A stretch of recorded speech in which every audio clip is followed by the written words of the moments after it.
I find that the whole variable of timing is vastly overlooked when it comes to lifestyle and diet specifically. It's like, okay, well, yeah, this is great, but then what about when you consume it? For example, if you have the same meal during the morning versus late at night, I forget the exact number, but it's like a 30% higher blood sugar response from the same meal.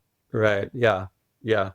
And also that brings us, or I hope we can go into that right now. That when you look at studies on time restricted eating, I find that it's all lumped together.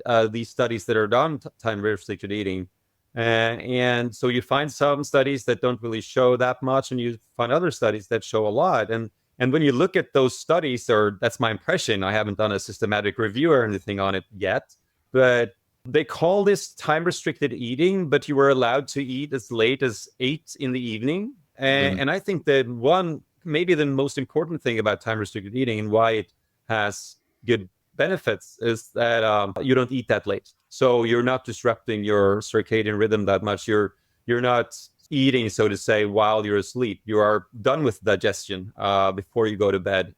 So I think that could be one reason for the discrepancies between studies. What do you think is the good cutoff place? Is it around 2 hours, 3 hours before bed? And of course, there'll be some individual variability there, but in general, do you see any patterns emerge?